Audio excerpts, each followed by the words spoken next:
अब हम लोग क्या करेंगे, सेकेंड सेमेस्टर पढ़ेंगे। अभी तो माना ही जाएगा कि हम लोग सेकेंड सेमेस्टर आएंगे ना, तो अच्छा करेंगे।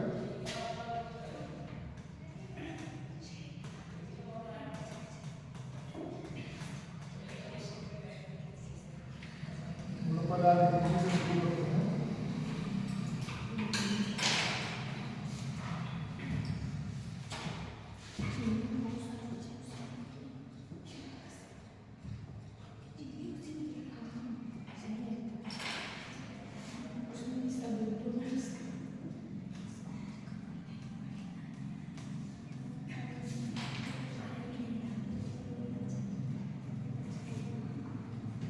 पेपर सबका ठीक हुआ है।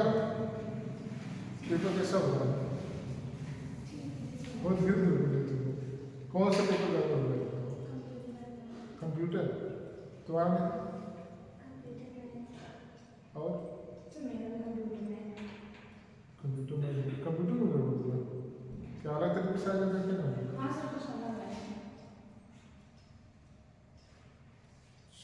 मैथ तो था मुझे कि मैथ पेपर में टप आया था। पेपर मैथ का ऐसे ही आता है। नहीं सर, पेपर मैथ का बिल्कुल बहुत इजी आया था हमारे लिए। देखो तुम्हारे लिए आया था ना। अब फिर भी गलती से छोड़ इसमें दो चीज़ें हैं, जैसे जिसका मैथ, जैसे तुम मैथ से बीएससी हो तो तुम्हारे लिए इजी रहा होगा, या आता है तो भी इजी आता है। सर लास्ट में 2-3 क्वेश्चन थोड़ा टफ था, आता है तो अच्छा, अब जिसको नहीं आता है तो वो उसके लिए थोड़ा सा दिक्कत थी। और मैथ में हमेशा मैथ का पेपर कठिन ही आता है। और चलो ठीक है, जो हो गया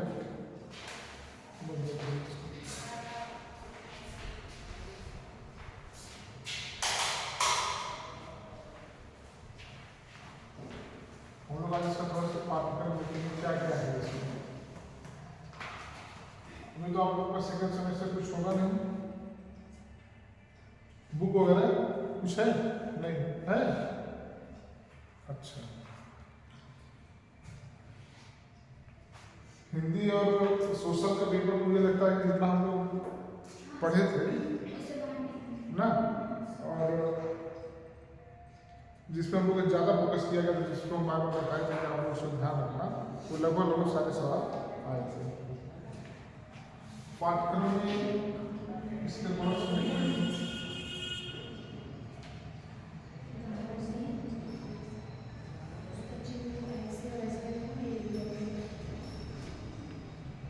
देखिए, इसमें जो पहली इकाई है कहानी लोक कथा, कहानी लोक कथा,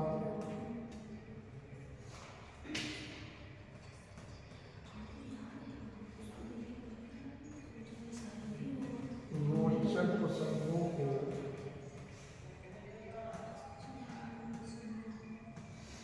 ध्यानपूर्वक सुनना व याद करना, सुनना व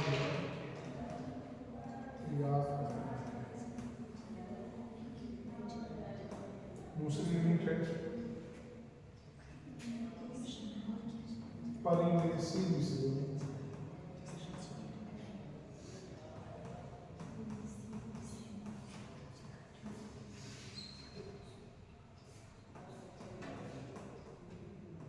सामाजिक घटनाएं,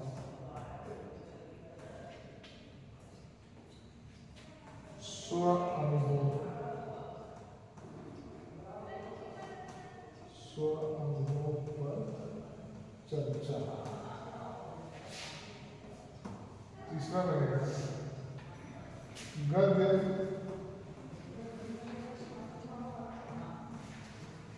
व पद्य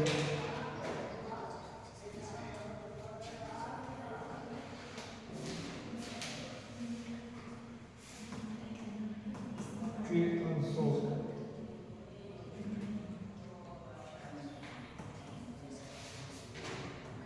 को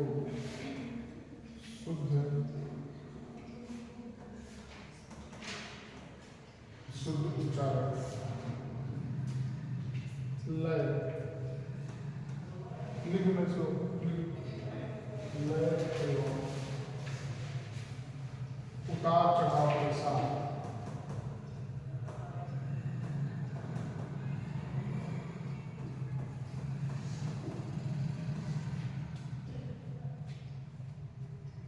पढ़ना,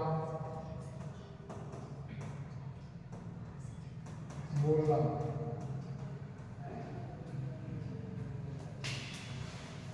अगला स्वतंत्र अभिव्यक्ति,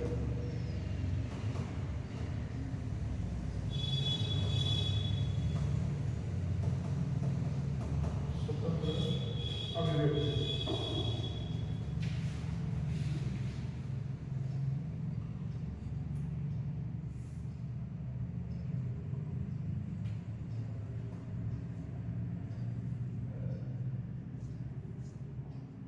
अगला स्वरानुसार,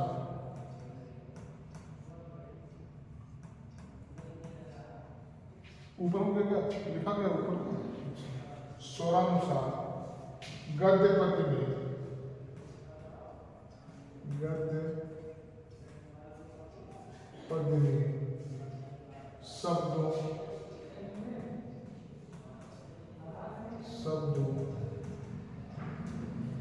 वाक्यों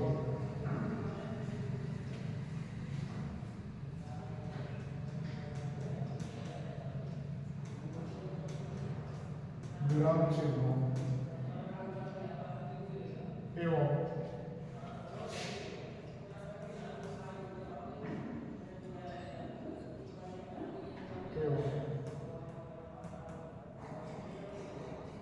समान मूल्यों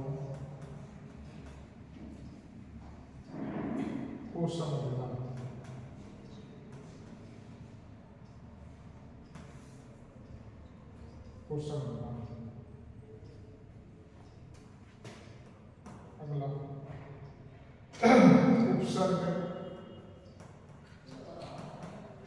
उपसर्ग, प्रत्यय एवं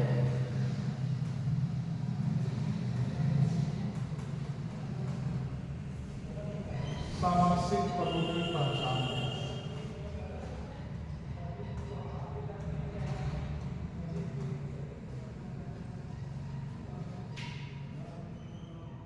पहचानों के लिए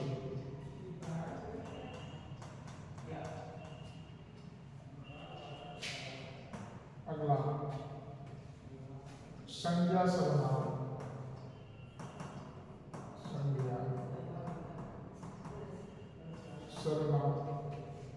क्रिया विशेषण,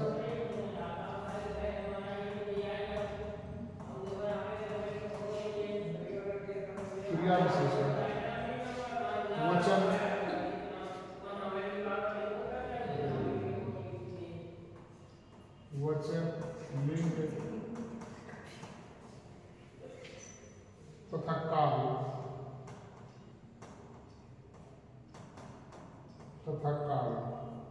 को पहचानना,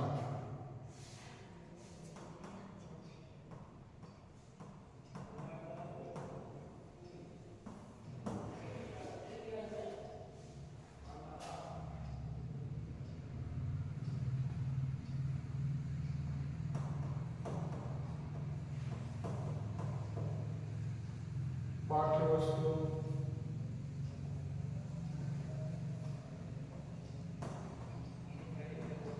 का मौन वचन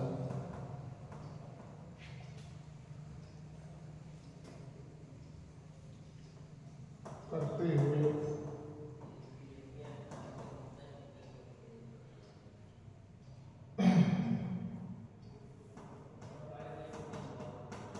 उनमें निहित विचारों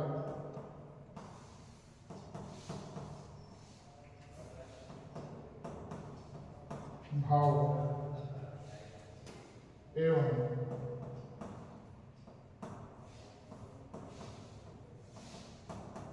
तथ्यों को समझना,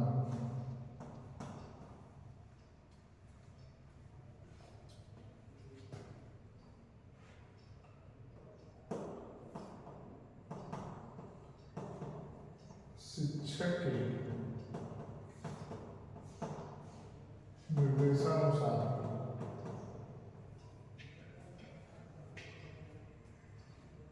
छोटे छोटे वाक्य लिखना, छोटे छोटे वाक्य लिखना।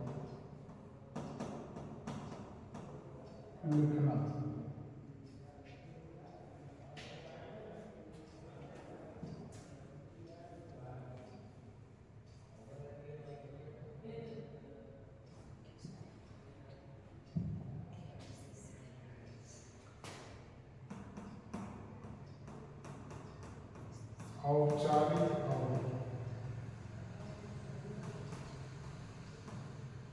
अनौपचारिक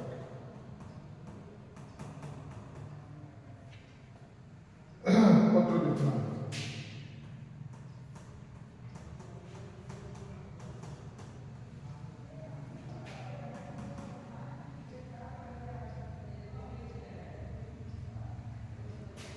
परिचित विषय पर, परिचित विषयों पर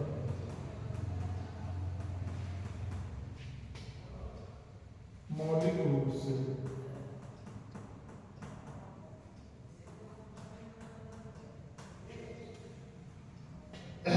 मौलिक रूप से लिखना।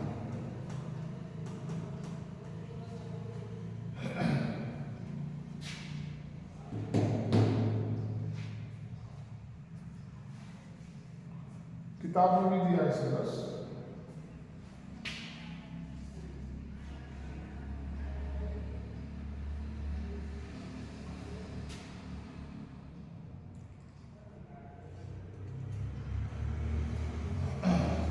हो गया?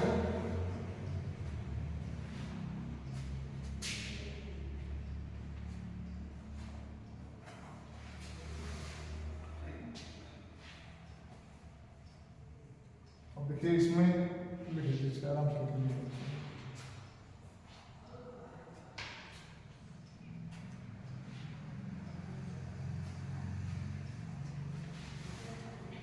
देखिए 11 यूनिट में आपको जो पढ़ाने वाली चीज है, जैसे देखिए पहली यूनिट क्या है, कहानी, लोक कथा एवं रोचक प्रसंगों को ध्यानपूर्वक सुनना।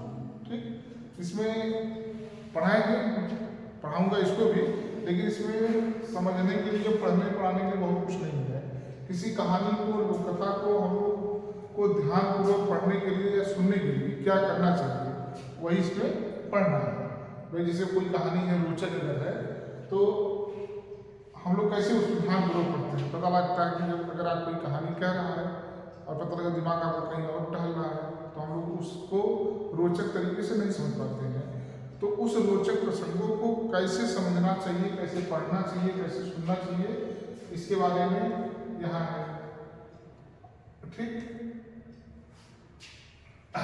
परिवेशी विषयों और सामाजिक घटनाओं एवं स्व अनुभव पर, इससे क्या मतलब होता है? स्व अनुभव अपने। ठीक है, परिवेशी विषय का मतलब क्या होता है? किसका ध्यान से? परिवेश और तो क्या हुआ है? बगल। परिवेशी, हाँ पता है। परिवेशी विषयों मतलब आपके अगल बगल जो घटनाएं घट रही है। ठीक, अगल बगल मतलब गांव के अगल बगल का नहीं, जिसको हम लोग सुनते, जानते, समझते हैं। परिवेशी मतलब ये हुआ जैसे कहीं कोई घटना घट गई, ठीक, कहीं कोई ज्यादा घटना घट रही है, कहीं कोई ज्यादा समस्या आ रही है, तो उन सब चीज ये हमारे क्या है, जिसको कहते हैं परिवेशी घटना है, जो तत्कालिक घटनाएं होती हैं। उन विषयों पर और सामाजिक घटनाओं पर आपका खुद का अनुभव पर चर्चा, मतलब स्व अनुभव की चर्चा। मान लीजिए कि जैसे अभी जैसे बीच में चल रहा था, ड्रम में काट के भर देना, पहाड़ पर से गिरा देना, ठीक है, टाइल्स हटा के गाड़ देना, उसे चारपाई लगा के सो जाना, है ना। ये क्या है? ये परिवेशी घटना है। ये क्या है? परिवेशी घटना है। अब चूंकि ऐसी कोई घटना है नहीं, कोई आम बात है और रोज होती हो, ऐसा तो है नहीं, चूंकि ये घटना है तो अब ये बड़ी घटना है। इन बड़ी घटनाओं पर आपका क्या अनुभव है? जैसे हम आपसे भी पूछें कि चलो बताओ सरस्वती क्यों ऐसा हो रहा है, फिर नेहा से पूछे क्यों ऐसा हो रहा है, प्राची से पूछे, तो आप तीनों लोग के विचार इस पर अलग अलग होंगे। तीनों लोग के विचार इस पर अलग अलग होंगे। यही कह रहा है कि परिवेशी विषयों में और सामाजिक घटनाएं जो होती हैं, आपके स्व अनुभव की चर्चा, मतलब कि जो करंट में चल रहा है, तो आपके अपने क्या विचार है उसके बारे में प्रावधान है। तीसरा जो है गद्य व पद्य के अंशों को शुद्ध उच्चारण, लय और उतार जहां के साथ पढ़ना और बोलना। जैसे हम लोग गद्य और पद्य दोनों चीज को पढ़ने का तरीका अलग है। जैसे गद्य में कोई लय नहीं होती, कोई ताल नहीं होती, कोई गति नहीं होती, कोई यति नहीं होती ना, किसी भी तरीके से हम लोग नॉर्मल तरीके से पढ़ते हैं। लेकिन जब हम पद्य को पढ़ते हैं तो पद्य को पढ़ने में एक तरीके से एक लय होता है, एक गति को उसमें यति कहते हैं, ठीक है। और तो पहली बात, उसके बाद पढ़ते समय उच्चारण को शुद्ध किया जाए। जैसे हम लोग बोलते कभी कभी है, जैसे आप बिहार में हम लोग पूड़ी को क्या बोलते हैं, पूड़ी पूड़ी बोलते हैं ना, वहाँ रा का र हो जाता है, पूरी हो जाता है। अब पूड़ी और पूरी में कितना अंतर है, पूड़ी खाई जाती है और पूरी जो है उड़ीसा का एक शहर है ना। तो उच्चारण की बात आएगी कि गद्य और पद्य का उच्चारण, शुद्ध उच्चारण कैसे करते हैं और गद्य और पद्य कैसे बोला वो पढ़ा जाता है, ठीक। इसके बारे में बताया जाता है कि पढ़ना बोलना, मतलब कि अगर आपको पद्य पढ़ना है तो कैसे पढ़ना है, गद्य पढ़ना है तो कैसे पढ़ना है, और कोई कविता बोलनी है तो कैसे बोलनी है, ठीक। और इसका लय, गति, जितने भी चीज़ें कविता के अंतर्गत आती हैं उसकी विशेषताओं या उनके बारे में बताया जाएगा या पढ़ा जाएगा कि आप कोई पद पढ़ रहे हैं तो आपको किन बातों का ध्यान रखना होता है। भाई यही तो होता है ना कि अगर कविता को भी हम गद्य की तरह पढ़ दें तो सामने वाला कैसे समझेगा कि कविता है गद्य है, नहीं समझ आएगा ना। इसलिए आप देखेंगे जैसे जब कोई कविता की बात आती है तो लोगों को पढ़ने और बोलने का तौर तरीका क्या होता है, सब बदल जाता है। और जो सामने वाला दर्शक होता है या श्रोता होता है तो वो समझ जाता है कि अब ये कविता की बात हो रही है, मतलब कि पद्य की बात हो रही है। स्वतंत्र अभिव्यक्ति, इसका क्या मतलब है स्वतंत्र अभिव्यक्ति क्या होगा?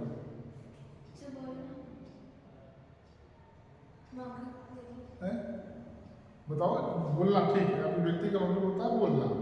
देखिए जैसे अगर स्वतंत्र अभिव्यक्ति आपको कुछ भी मतलब बोलने के लिए कहा जाए, जैसे कि अभी अगर पढ़ाने के लिए आपको कहा जाए तो उसी तरीके से जैसे पढ़ाने के लिए कहा जाता है उसी तरीके से बोलने की बात आती है कि बच्चों का क्या करते हैं हम लोग, उनसे कुछ न कुछ बुलवाते हैं, उनकी स्वतंत्र अभिव्यक्ति। हर बच्चों से अगर आप खड़ा करके पूछेंगे तो बच्चों की जो सोच होती है, जितनी उनकी जो उनका संस्कार होता है, जो उनका रहन सहन होता है, वो आपको उसी हिसाब से बात बताएंगे।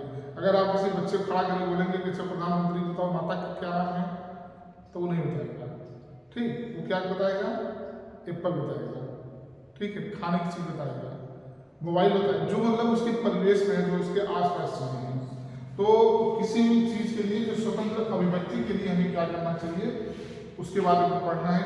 स्वतंत्र अभिव्यक्ति को हम कैसे आगे बढ़ाते हैं और क्या हमें करना चाहिए कि हमारी जो स्वतंत्र अभिव्यक्ति है वो खुल कर आ जाए। जैसे मान लीजिए कि अगर अभी आपको किसी से डर लगे, या जैसे मैं ही पढ़ा रहा हूँ तो आपको ये लगे कि नहीं पूछना कुछ नहीं है, आपको जो मैं पढ़ा रहा हूँ वही पढ़ो, बोलना नहीं है ना, तो फिर ये आपकी स्वतंत्र अभिव्यक्ति नहीं आ पाएगी।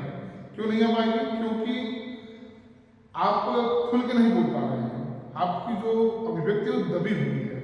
आपको लग रहा है कि सर को हम पूछेंगे तो उस तब डांट दें ना, तो ये आपकी स्वतंत्र अभिव्यक्ति नहीं है। क्लास में हमने आपको फ्री कर दिया, आपको क्या है, स्वतंत्र अभिव्यक्ति है।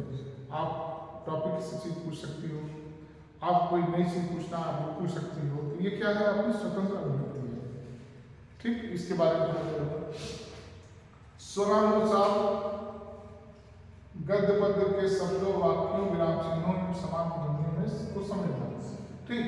जैसे उसमें देखना है कि जब कोई वाक्य खत्म होता है गद्य का या पद्य का तो हम लोग कैसे उसमें रुकते हैं, और कोई विराम चिन्ह अगर आता है, विराम चिन्ह हम लोगों ने पढ़ा कि पूर्ण विराम मतलब थोड़ी देर तक रुकना, अर्ध विराम मतलब कि, ठीक। तो कोई आश्चर्यचकित बात होती है तो उसके लिए हम लोग उस तरीके की अभिव्यक्ति करते हैं। तो कुल मिला के इसमें ये देखना है कि जब जो शब्दों और वाक्यों में चाहे वह गद्य हो या पद्य हो, जब विराम चिन्हों का प्रयोग किया जाता है तो हमारी जो ध्वनियाँ होती हैं उन ध्वनियों को समझना। जैसे हम लोग बताया ना कि जो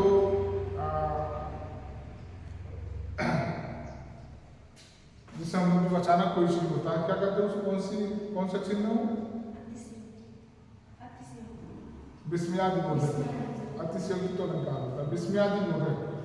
तो अभी जैसे तुरंत अगर वो बात होगा तो हम लोग बिल्कुल आश्चर्यचकित हो जाते हैं। तो खड़ाक से ये जो समझने बोलने की चीजें हैं वो सामने वाला भी समझ जाएगा, मतलब कोई इस तरह की बातें हुई जो अचानक हुई है, उसको हम लोग क्या कहते हैं, विस्मयादिबोधक चिन्ह। तो ऐसे विराम चिन्हों का जिनका प्रयोग हो आपके बोलने में, शब्दों में, ध्वनियों में, वाक्यों में वो चीज आनी चाहिए, ताकि दर्शक और श्रोता ये समझ जाए कि ये किस तरीके की बात हो रही है। पता लगे कि अगर विस्मयादिबोधक है आप कहते पढ़ रहे पढ़ते चले गए, न कोई आ हुआ न कोई ऊ हुआ, तो कैसे पता लगेगा ना, ये हो गया। अब देखिए मेन चीज, इतनी चीजों में आपको अगर हम पढ़ाएंगे तो भी ठीक है, और कभी नहीं पढ़ा पाएंगे तो और ठीक रहेगा, ठीक, इसमें कुछ नया नहीं है। लेकिन अब जब बात ये दो चीजें जो है ये 6 और 7, ये दोनों बहुत बेहद महत्वपूर्ण टॉपिक है ये व्याकरण की।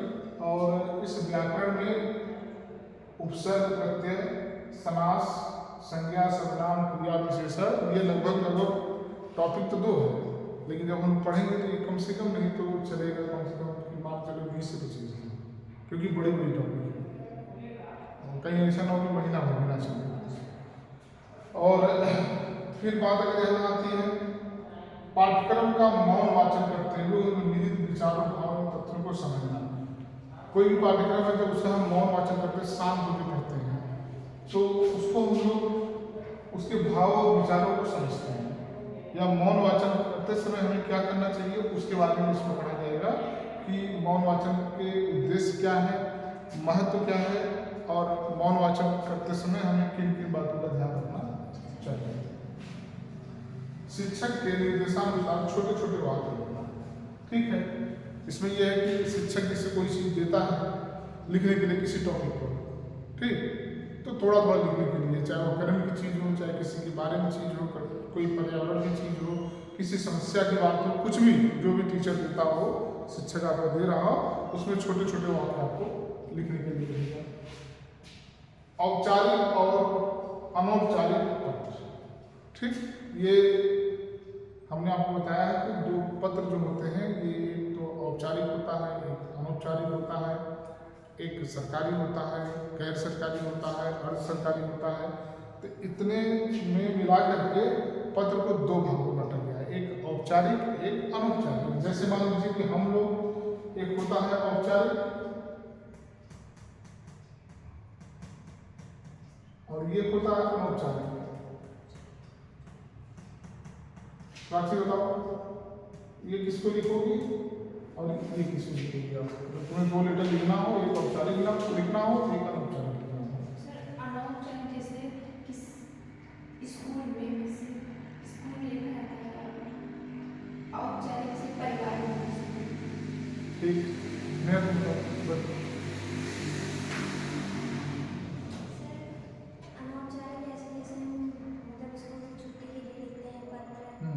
औपचारिक में जैसे आता है तो सरकारी जैसे लिखते हैं। ठीक, तुम बता सकते सर नहीं, कोई बात नहीं।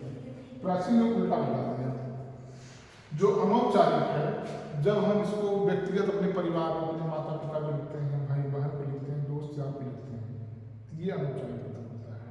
जैसे अगर अभी आप इलाहाबाद रहती हो, आज तो मोबाइल है, UPI है, अभी आप एक मैसेज लिखो, उसके बाद तुरंत आपका पैसा पहुंच जाएगा, ठीक। तो अगर मान लीजिए कि सोचिए आप कहीं बाहर रहते हो, इलाहाबाद रहते हो या कहीं रहते हो, तो अगर आपको पैसा जब उस समय मांगना रहता था, आज के 30-35 साल पहले या 40 साल पहले, तो कैसे पैसा तो मांगते थे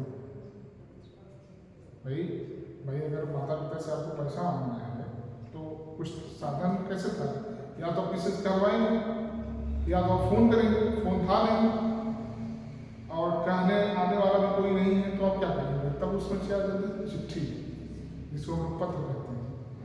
तो आप पत्र लिखेंगे अपने पिता को, तो उसमें आप कुछ भी लिख सकते हैं। हो सकता है आप लिख दें पिताजी मुझे 500 रुपये की जरूरत है, जल्दी से जल्दी आप भेज दीजिए, ठीक। या अपने भाषा में आप लिख सकती हो कि पिताजी 100 रुपये या 500 रुपये हमको जरूरत है, पैसा जल्दी से जल्दी भेज दें, ठीक। ये भी हो गया। लेकिन अगर आप अपने स्कूल के प्राचार्य को छुट्टी के लिए लिख रही है, किसी ऑफिस में कोई काम कराने के लिए लिख रही है, ठीक, चाहे वह सरकारी हो चाहे गैर सरकारी हो, जबकि संस्था औपचारिक औपचारिक है, तो आप क्या करेंगे, आपको अपने शब्दों पर बहुत विशेष ध्यान देना होता है। जैसे मान लीजिए कि हम स्कूल यहीं की बात करते हैं, आपको यहाँ जो आप किसी भी चीज़ के लिए छुट्टी लेना हुआ या जो भी चीज़, जो भी एप्लीकेशन आप यहाँ लिखोगी, सारा का सारा वही एप्लीकेशन का हिंदी पत्र ही होता है, ठीक। चाहे आप एप्लीकेशन कहो चाहे पत्र कहो, औपचारिक रहेगा। अब औपचारिक में होगा क्या कि आप सबसे पहला जो शब्द होता है सेवा में, एक तरफ तारीख लिखेंगे, एक तरफ सेवा में लिखेंगे, केवलापति ये फला फला प्राचार्य जी ये महोदय वो दुनिया और चीज लिखेंगे। लेकिन पिताजी से पैसा मांगने महोदय महोदय लिखने की जरूरत नहीं है। आपकी चिट्ठी अगर आ जाएगी उतने से ही आपको पैसा मिल जाएगा। ये नहीं कहेंगे कि ये कौन सा तरीका है तुम्हारा महोदय नहीं लिखी हो, ठीक, ये नहीं लिखी हो, ऐसा नहीं। लेकिन अगर आप यहाँ गड़बड़ी करेंगे तो आपका लेटर पढ़ाई नहीं जाएगा भाई, ठीक।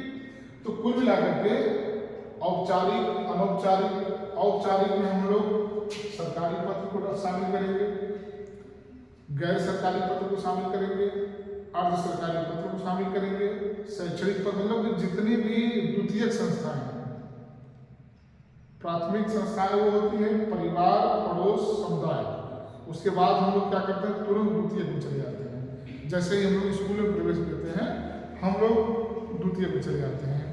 अब उस द्वितीयक पूरा लाइफ हमारा जो स्कूल में प्रवेश के बाद पूरा जीवन जो है लगभग हम लोग क्रम वाइज क्रम द्वितीयक संस्थाओं में जाते हैं। जैसे स्कूल में आप गए, प्राइमरी में गए, जूनियर में गए, ठीक। अभी आप क्या करेंगे, हाई स्कूल में गए, तब तक पता लगा आप किसी अच्छे अगर आप खिलाड़ी हैं तो आप किसी खेल की संस्था बन गए, सदस्य बन गए, तैराक हैं या जो भी कुछ है, मतलब वो फिर आपकी चीज़ें बढ़ती चली जाती हैं। अब डिपेंड ये करता है, मानिए ये रखता है कि वो कितनी आप तेज हैं। हो सकता है आप पढ़ने में तेज हो, आप स्कूल के मेंबर हैं, खेलने में तेज हो, एक आपका ग्रुप खेल का भी हो गया, हो सकता है आपको राजनीति करने भी आता हो सकता है कि आप आर्थिक व्यवस्था में भी ठीक हो। तो कुल मिलाकर के ये धीरे धीरे चीज़ें सब द्वितीयक हैं। इन सब चीज़ों से जब कोई आप पत्र व्यवहार करेंगे, कोई भी लेन देन करेंगे, सवाल जवाब करेंगे, किसमें करेंगे, औपचारिक, उसका एक फिर क्या होगा, एक मानक होगा। अभी हम बताएंगे, जब पढ़ाएंगे तो आपको बताएंगे कि लेटर लिखा कैसे जाता है, कहाँ कामा लगता है, शब्द कैसे लिखे जाते हैं, बातें अपनी कितनी संक्षेप में लिखी जाती हैं। तो ये पत्र हो जाएगा औपचारिक और अनौपचारिक, इसको पढ़ाएंगे हम आपको अच्छे से। और परिचित विषयों पर मौलिक रूप से लिखना, कुछ परिचित कोई ऐसी कोई टॉपिक हो जो, जैसे मान लीजिए कह दिया जाए कल आप लोग किसी टॉपिक पर 2 पेज लिख के आएंगे, ठीक। तो जाहिर सी बात है कि टॉपिक आप वही उठाएंगे जिससे आप परिचित होंगे।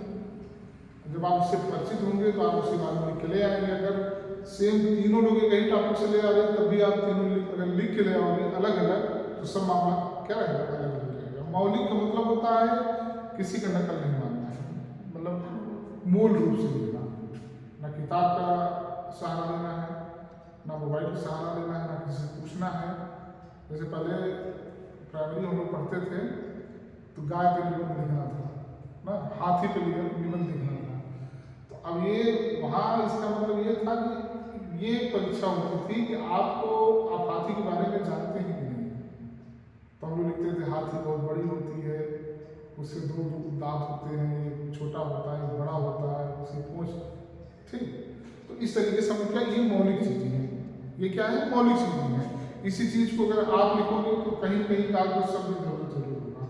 हम तो इस टॉपिक में ये कि परिचित विषयों पर मौलिक रूप से लिखना, मतलब किसी का नकल नहीं बनाना है। तो पहले हम लोग इन 5 को छोड़ के सबसे पहले हम इस 2 टॉपिक को शुरू करेंगे, ठीक। पहले इन दोनों को अच्छे से पढ़ लिया जाएगा, क्योंकि पढ़ने पढ़ाने वाला काम इसी में ज़्यादा है, सीखना और समझना। बाकी ये सब क्या है, ये व्यवहारिक है। अगर हम पढ़ाएंगे तो भी ठीक है, नहीं पढ़ाएंगे तो भी आपको वो चीज़ें पता है, लेकिन पढ़ाएंगे तो पहले हम लोग आज उपसर्ग और प्रत्यय, समास, संज्ञा, सर्वनाम,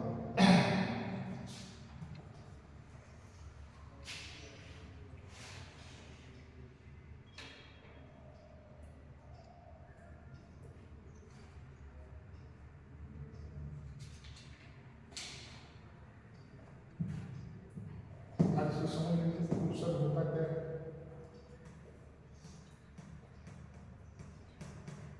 उपसर्ग और प्रत्यय क्या होता है? उपसर्ग और एवं प्रत्यय एक सबसे कम शब्द बताओ, कौन बताएगा? दोनों की परिभाषा। उपसर्ग, हाँ बताओ बताओ बताओ, किससे आ रहा है उसका? शब्दों में पहले लगता है और प्रत्यय शब्दों के बाद लगता है और उसके अर्थ को बदल देता है। अच्छा, तुम बताओ चौथे। यही अपने मौलिक रूप से बताओ, वही बताओ।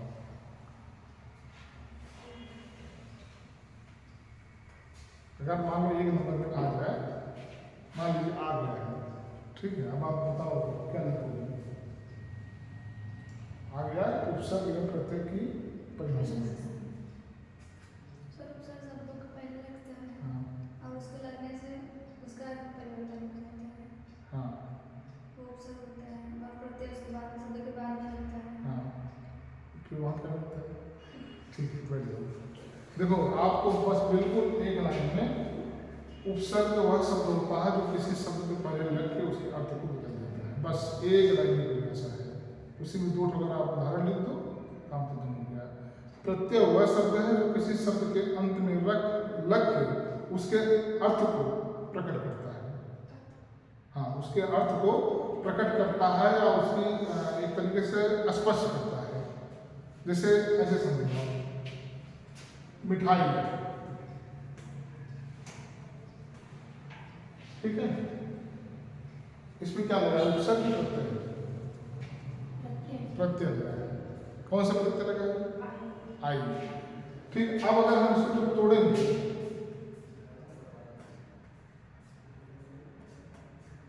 ठीक, चलो, अब ये क्या है? मिठ, इसका जो मूल धातु है, इसका कोई मतलब आपको समझ में आ रहा है? क्या?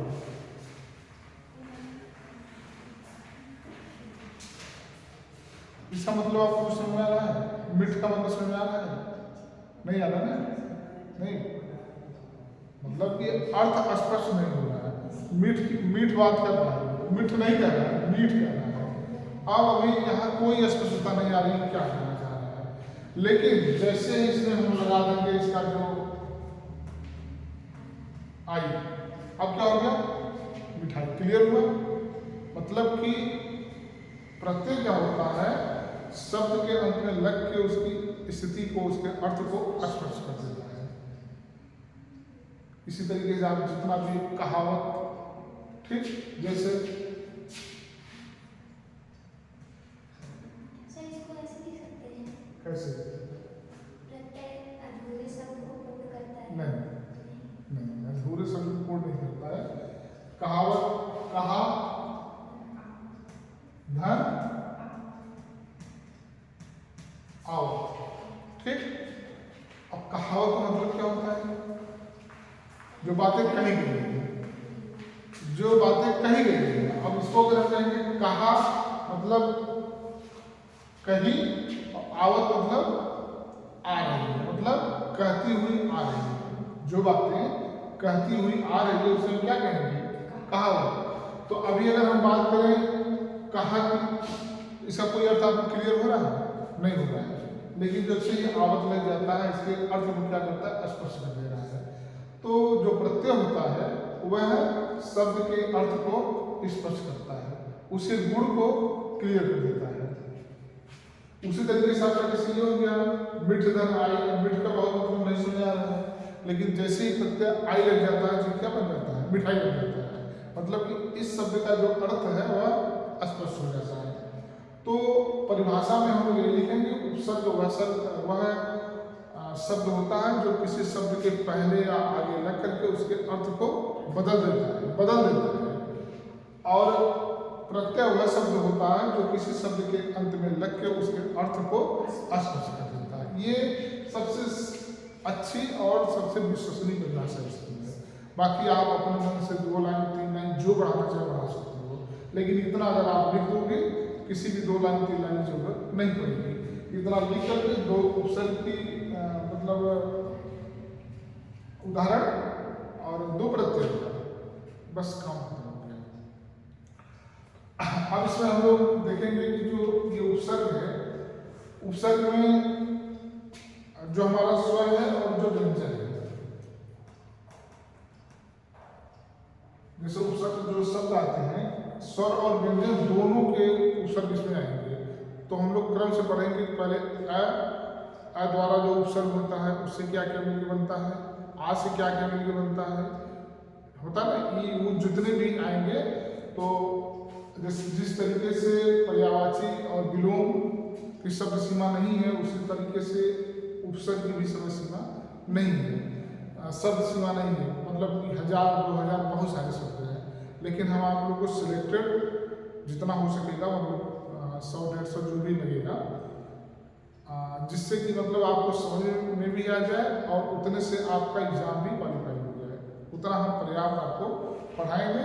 पढ़ाने का मतलब इतना अच्छा हम पढ़ा देंगे इसको अच्छे से कि वो समझ में आ जाएगा।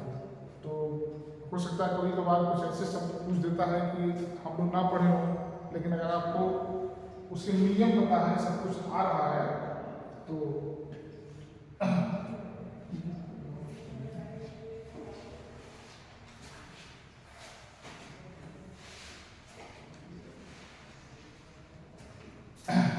चलिए हेडिंग डालिए थोड़ा सा। पहले उपसर्ग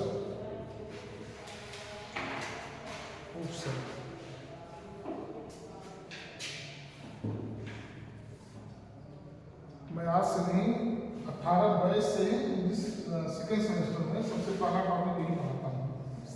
फिर क्योंकि अभी देखना अभी आप पढ़ते जाओगे ना, उपसर्ग प्रत्यय समाज, ये मुझे लगता है कम से कम महीना बच जाएगा, तब तक तो क्लास भी नहीं हो जाएगी, पेपर चल हो जाएगा। तो चलिए लिखिए उपसर्ग शब्द, उपसर्ग शब्द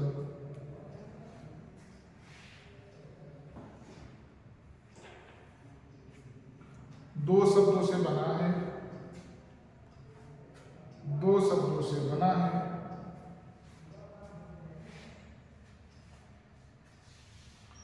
उप और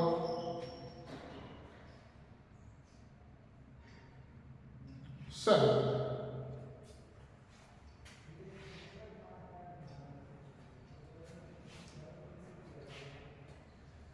उप और सर्ग। उप का अर्थ है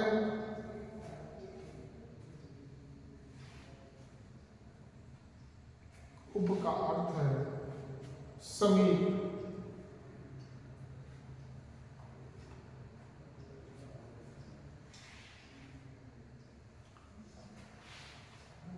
और सर्ग का अर्थ है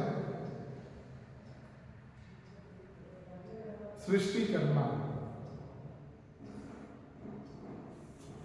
सृष्टि करना।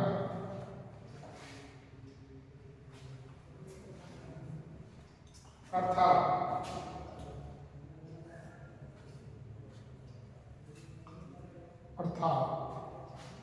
उपसर्ग वह शब्द होता है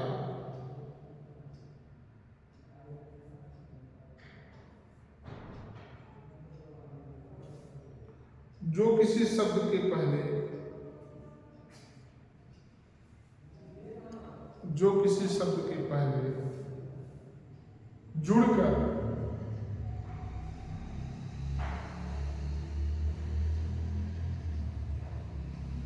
उसके अर्थ को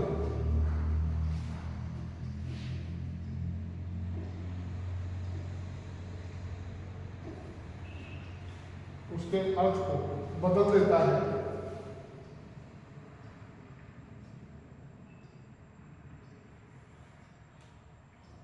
या नए शब्दों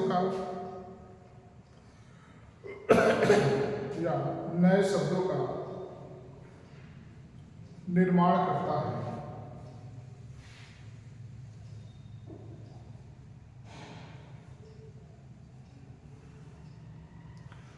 उपसर्ग के जुड़ जाने से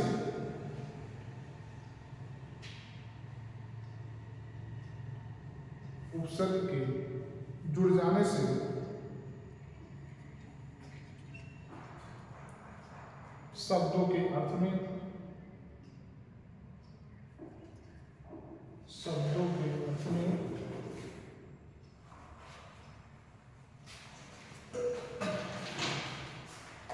परिवर्तन देखने को मिलता है या परिवर्तन होता है। शब्दों के अर्थ में परिवर्तन होता है।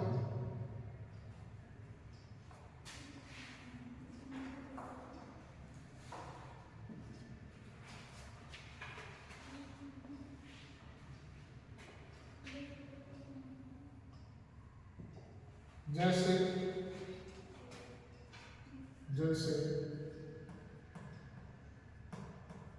आहार,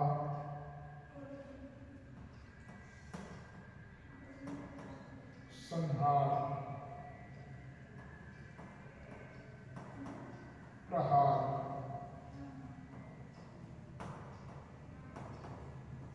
विहार इत्यादि।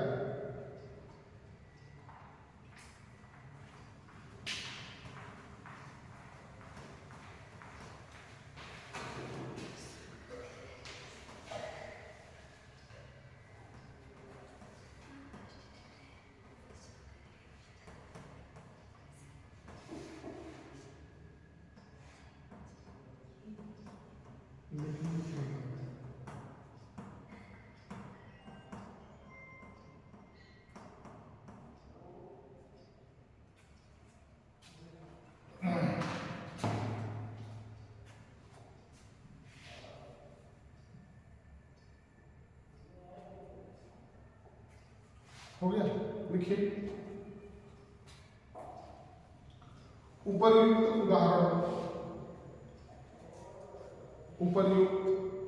उदाहरणों को देखने के बाद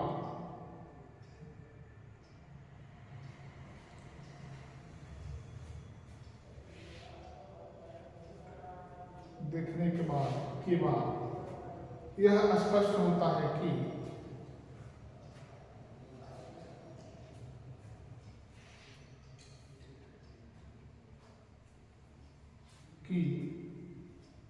मूल शब्द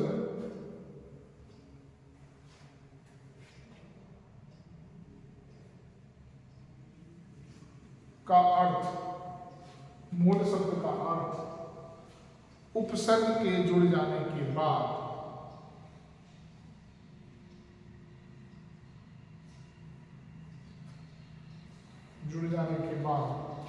बदल जाता है।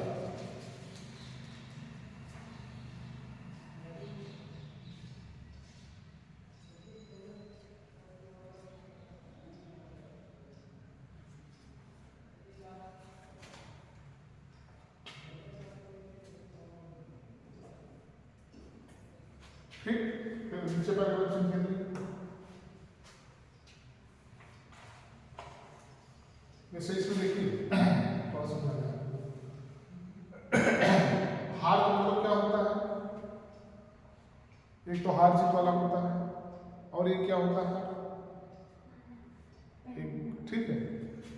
अब अगर हम आपसे इन चारों को कॉमन है, ठीक, चाहे हम हार जीत की बात करें चाहे उसकी बात करें, अगर हम पूछेंगे हार का मतलब क्या होता है तो आप बताएंगे सब नहीं होता है, ठीक।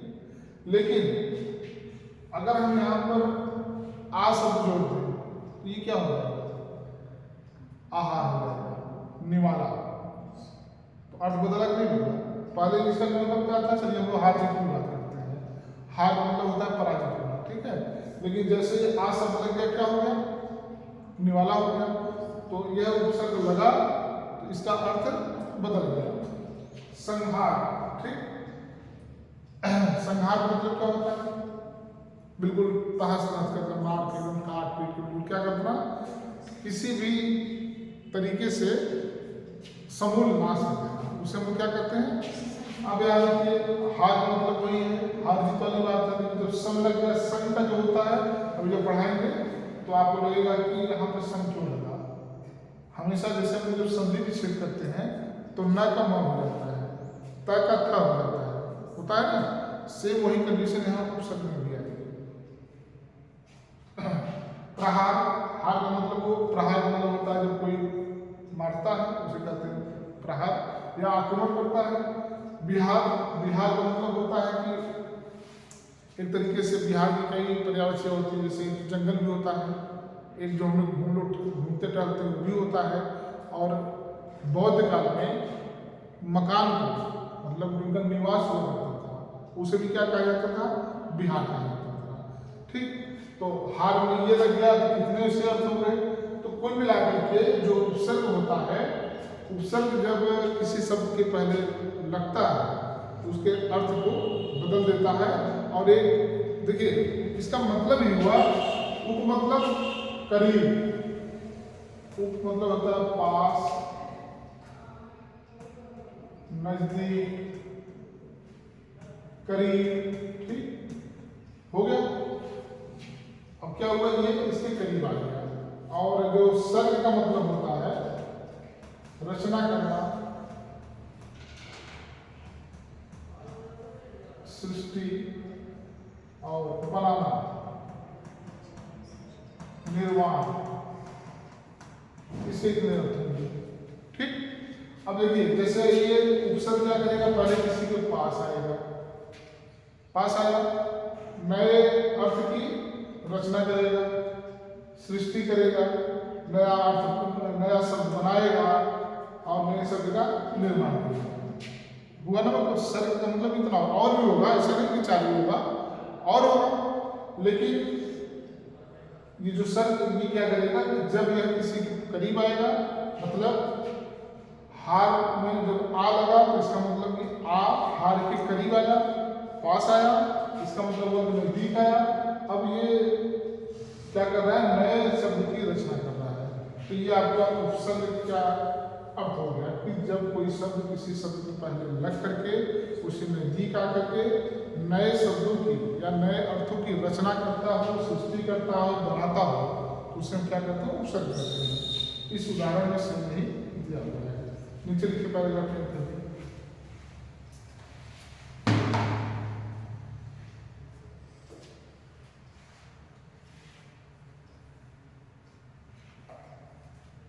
अगर हम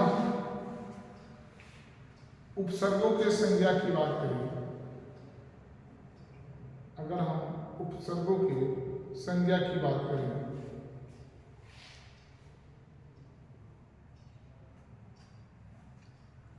तो संस्कृत में 22 उपसर्ग होते हैं।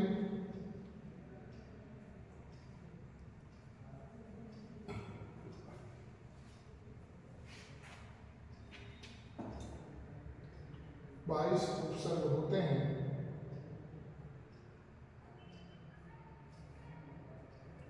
और हिंदी में लगभग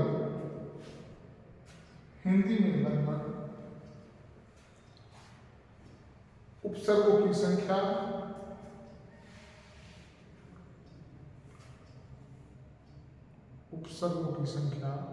19 बताई गई है।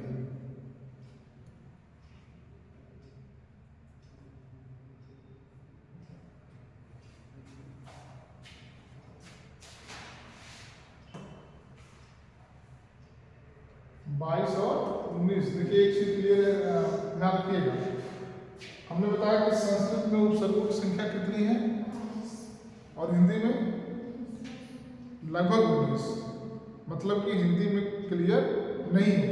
शब्द को आप देखो कि लगभग 19 बताई गई है और यहाँ पर क्या लिखा गया कि संस्कृत में 22 उपसर्ग होते हैं। क्लियर है ना? तो तो ये जो 22 है ये बिल्कुल क्लियर है, और हिंदी का जो 19 है ये बताया गया है, तो हम मानेंगे इसको 19 ही मानेंगे, लेकिन कम भी हो सकता है, ज़्यादा भी हो सकता है, लेकिन संस्कृत में एक्यूरेट बिल्कुल कितना है 22 है। आगे लिखिए।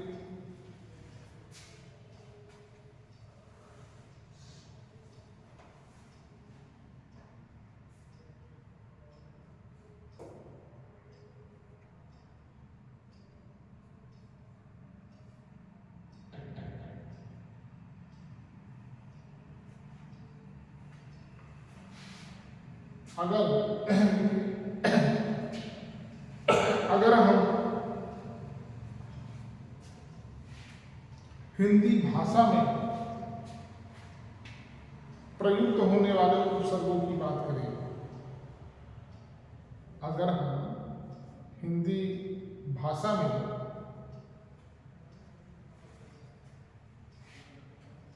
प्रयुक्त होने वाले उपसर्गों की बात करें,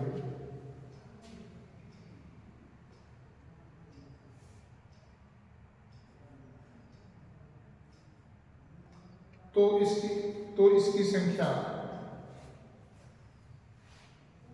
12 है।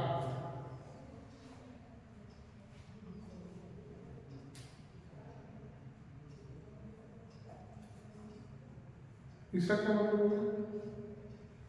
कंफ्यूजन हो गया ना? कंफ्यूजन आ गया? देखो समझो इसको आप। हमने बताया कि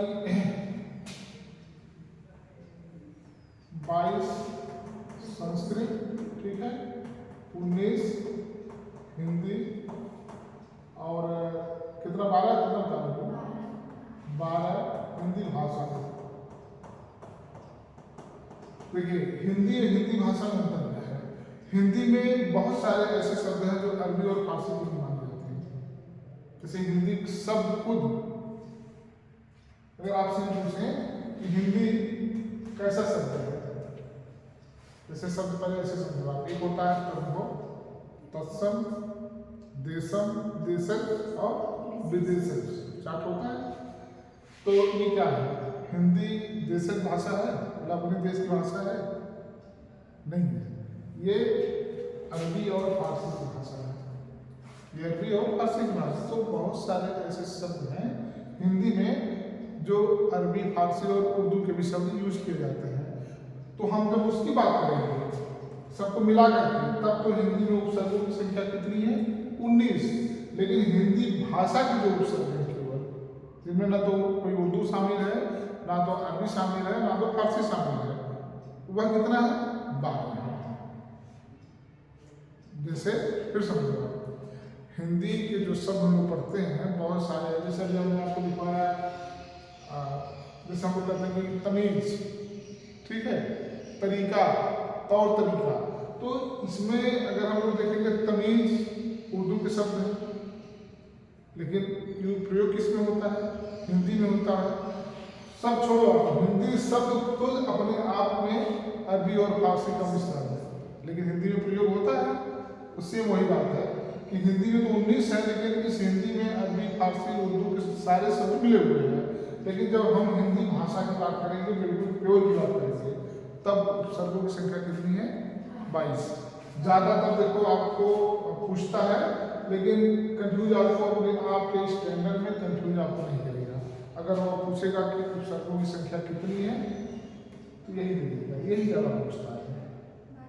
हाँ, उपसर्गों की संख्या 22, ये ज़्यादा पूछता है। और जब ये पूछेगा तो ये दोनों नहीं रहेंगे, ये दोनों नहीं, हम आपको जानकारी के लिए बताते हैं कि आप तीनों जानते रहिए, लेकिन पूछेगा कभी कभी ऐसे ही पूछ देता है कि हिंदी में उपसर्गों की संख्या कितनी है, पता लगता है ना तो 19 है, ना तो 12 भी नहीं रहेगा ऑप्शन में, इसी 22 को भी मान लेता है। तो अगर ऐसी कोई कंडीशन आए तो आप भी 22 मान लेना, मतलब समझ आ रहा है। जैसे अगर हम आपको बता दिए कि संस्कृत में 22 है, अब आप उसके पूछ दिया कि अच्छा बताओ हिंदी में उपसर्गों की संख्या कितनी है, तो 12 भी नहीं, 19 भी नहीं, तो आप सोचेंगे सब तो बताए थे कि 22 वाला तो याद है, लेकिन संस्कृत में बताए थे, और ये हिंदी का पूछ रहा है, तो आप बहुत दिमाग में नहीं लगाना है, 22 मानना है। 22 एक तरीके से एथेंटिक है, ठीक, तो 22 से जाएगा। तो इसमें आपको थोड़ा सा कंफ्यूजन आएगा, लेकिन इसको आप दिमाग में रख लेंगे। तो इतना चीज क्लियर हुआ। अब इतने से अब अगर आपको कोई शब्द कभी कभी दे देता है कि बताइए इसमें कौन सा उपसर्ग लगा हुआ है, ये भी पूछता है। और या कुछ ऐसे शब्द देगा, कहेगा कि इसमें उपसर्ग लगा करके पूर्ण करिए। या जैसे मान दिया कि मान, सवाल कैसे पूछेगा वो बता रहा हूं आपको।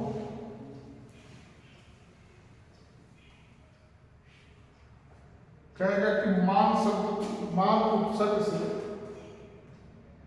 मान उपसर्ग से 4 शब्द बनाओ, 4 शब्द बनाइए। बनाओ।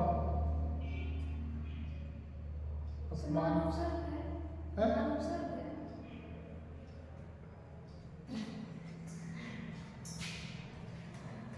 अब ठीक,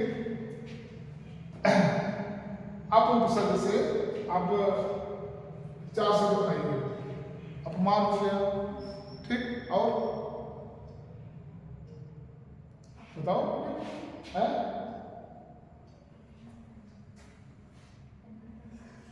हाँ सही तो है, सही तो बताओ, तो वो ऐसे ही आएगा, अपनापन हो गया। तो कुल मिला के जैसे आपसे पूछेगा किस तरीके से, हो सकता है उपसर्ग दे दे, कहे कि शब्द बनाओ, हो सकता है शब्द दे, पूछे कि उपसर्ग क्या है इसमें। तो अभी हम लोग आगे जो उदाहरण पढ़ेंगे उसमें जो ये तो जो दिया है मैं कल्पना बुक लिया होगा जिसमें से मैं पढ़ाता हूँ, तो लेकिन फिर भी हम 2 4 5 पढ़ा दिया हूँ। तो उसमें हम अच्छे से सिलेक्ट करके आपको जो महत्वपूर्ण है कि अप से, ठीक, अप उपसर्ग से कितने शब्द बनते हैं लगभग, ठीक, जैसे अभी 2 तुम लोगों ने बताया, ऐसा है नहीं 2 ही है और भी है। तो वो आपका फिर क्लियर हो जाएगा और इससे आपको नियम भी पता लग जाएगा और उपसर्ग के शब्द भी पता लग जाएंगे और इससे बनने वाले उपसर्ग भी पता लग जाएगा और इससे बनने वाले शब्द भी पता लग जाएंगे।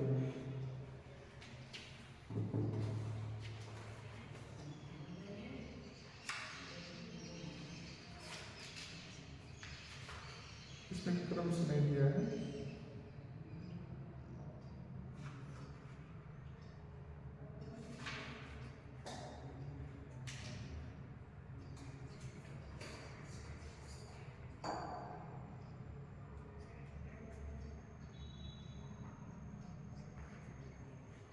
जैसे मान लीजिए दे दिया कि परा,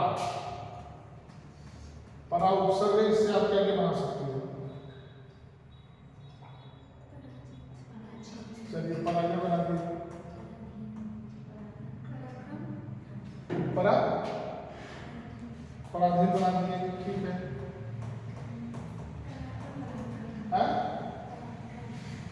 हाँ भी पराक्रम, ठीक, और परामर्श,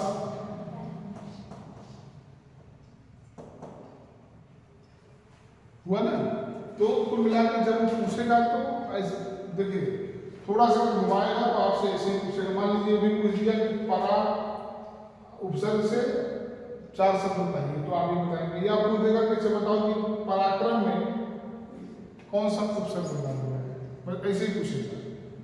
तो अगर आपको पता है तो आप, अब देखो यही है पराक्रम, इसका अर्थ क्या होता है? पराक्रम का मतलब, पराक्रम का अर्थ क्या होता है?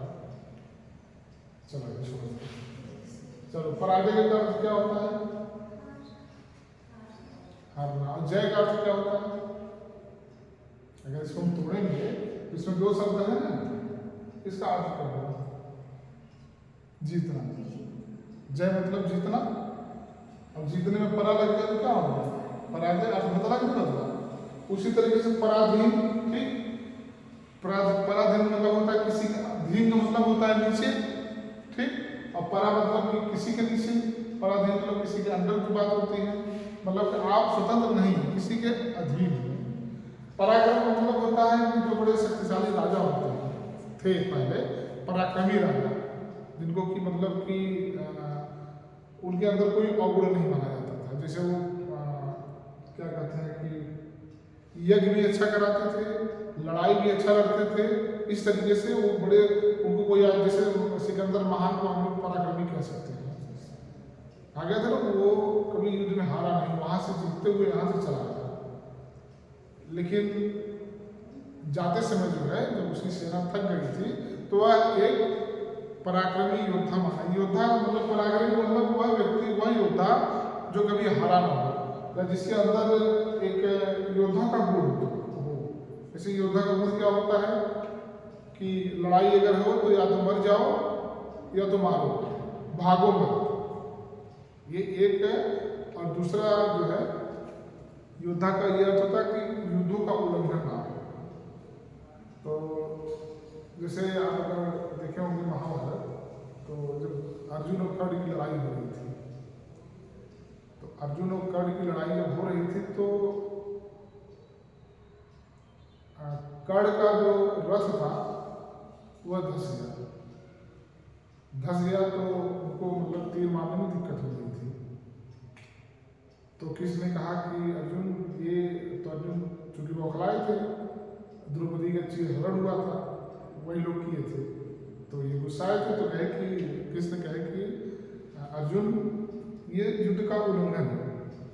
मतलब आप अगर योद्धा हैं तो मतलब बताने का मतलब बराबरी लड़ाई करो, पीठ पीछे नहीं मारना है, कोई मुसीबत में है तो उसको नहीं मारना है।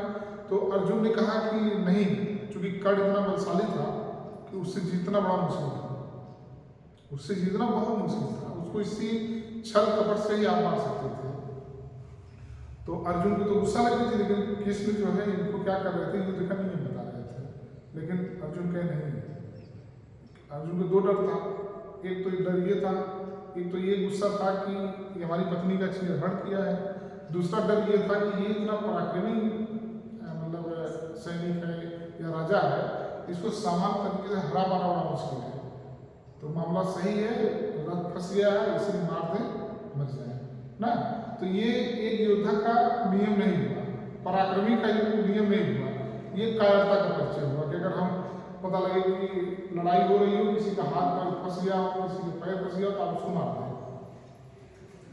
और समझिए कि कर्ण इतना बलशाली था कि जब अर्जुन तीर मारते थे, देखियो तो नहीं मारा, देखियो याद नहीं होगा, जब अर्जुन मारते थे तो कर्ण का रथ 10 फीट पीछे जाता था, और जब कर्ण मारते थे तीर तो अर्जुन का रथ 2 से 3 फीट तक पीछे जाता था।